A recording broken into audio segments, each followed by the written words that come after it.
Welcome back to an exciting yet spooky new episode of your favorite YouTube movie review channel. Yep, MANN Cinema Reviews is your lovely host, Peter Mann. That's me. What's up, y'all? Before we get into the latest supernatural horror film, The Black Phone, we're going to go ahead and press like, subscribe, and it's very important that you hit the notification bell to be up to date in any and all new reviews to this channel. Thank you very much for choosing MANN Cinema Reviews. This is the latest from director Scott Derrickson. This is based on a novel by Joe Hill, who is the son of legendary horror writer Stephen King. And this film is set in the late 70s. A lot of the young boys in this community are being abducted by a killer known as the Grabber, and the main character Finn is the Grabber's latest victim. Now he has him in his underground soundproof basement, yet with the use of a device of a black phone that is disconnected, Finn can somehow hear this phone ring. When he picks it up, at the other end of the receiver are the victims of the Grabber, telling Finn how to get out of the fatal grasp of the Grabber. Now, what I like about this film is it does have the elements of the supernatural. It feels more like a thriller, but I get the horror elements that stay intact. It definitely feels like a Stephen King novel. And again, this is from Joe Hill. This is Stephen King's son, who also has his stamp in the horror literature. So what I like about this film is that Scott Derrickson, coming from his origins of the horror genre, he started out, I believe, being the writer of the urban legend Final Cut sequel, but then he goes on to direct Sinister, which is co-written by C. Robert Cargill. The two just are a dynamic duo.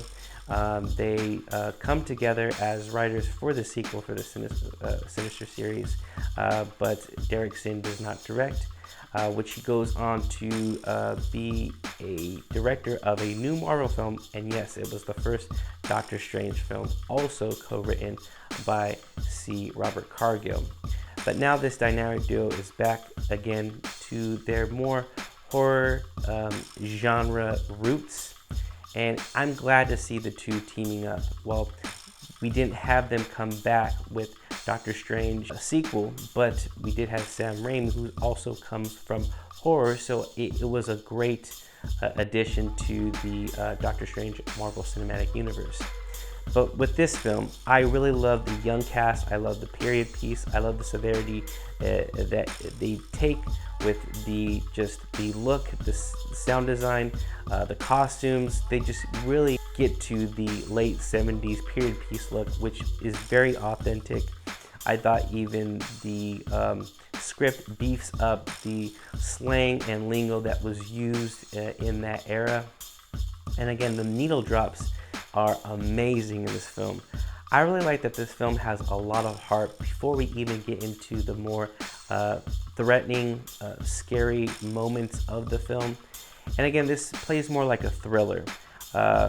Feels more like true crime. I think those that are fans of true crime will really be taken with this film, because it feels like searching through the annals of a Jeffrey Dahmer or a Gacy.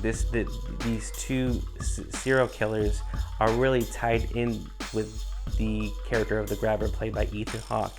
It's almost like an amalgam of the two sadistic figures, which makes for a very scary film. Now, like I said, it does have supernatural elements because the main character Finn, his sister, has these visions that come to her in her dream. She actually knows who is going to be the latest victim of the Grabber, which she has these very surreal dreams of the victims, the family background. She can see who is next, And when it comes to her brother being abducted by the grabber, she feels like she only has a limited amount of time to help her brother escape the fatal fate of the boys in the community. Now, I really like the young cast here. Newcomers, Mason Thames and Madeleine McGraw. This is the character Finn and his sister are really great. The chemistry is just really amazing and really effective. They have an alcoholic, abusive father, Jeremy Davies, that tries to shield his kids from the dangers of the world. The mother died when they were young, but the mother has that supernatural connection that the daughter does. So I think he tries to really literally beat it out of her whenever she is approached by the authorities. He gets really upset, and there is a scene of child abuse, which was very effective. A lot of films that have depictions of child abuse, they could be very heavy-handed and hammy, but this film was really effective. The scene itself is very disturbing and does not play for unintentional laughs. It really does get disturbing. But what's even more disturbing is the scenes with Finn, the newcomer Mason Thames, and Ethan Hawke. Ethan Hawke plays this sadistic, ruthless killer that has these real theatrical masks that he puts on, and he just strikes fear in his victims. And like I said, he lets them know that they don't need to be drugged, they don't need to scream because they're in a soundproof room. No one will hear them.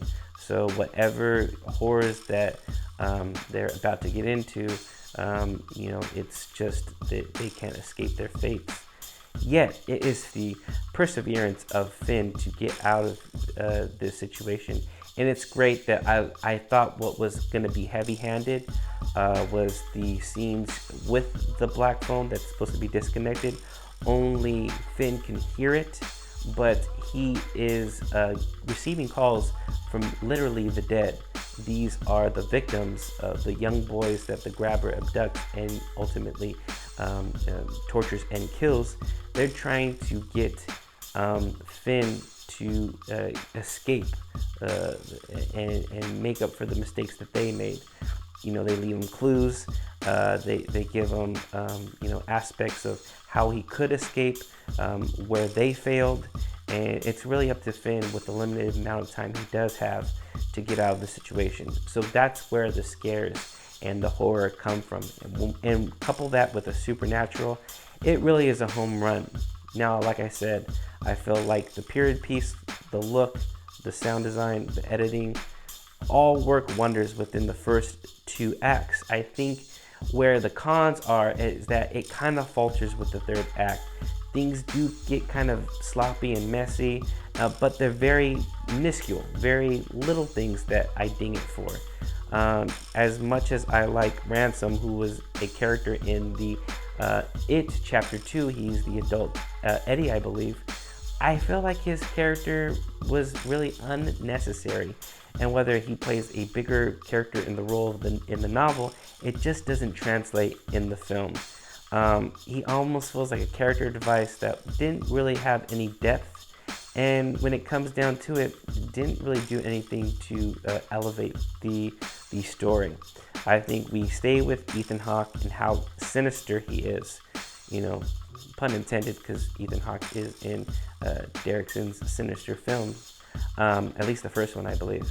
And I think he works wonders. I've never seen him this cruel and unabashedly, like I said, sadistic. Ethan Hawke, this is probably one of the most scariest and effective roles that I've ever seen Ethan Hawke do. And this film really is on his shoulders. But couple that with Finn, I think the young actor Mason Thames really goes toe to toe, and they play off each other well. Like I said, the young cast is great. It just kind of falters within the third act, and I do feel like that the writing is what starts off as authentic and strong.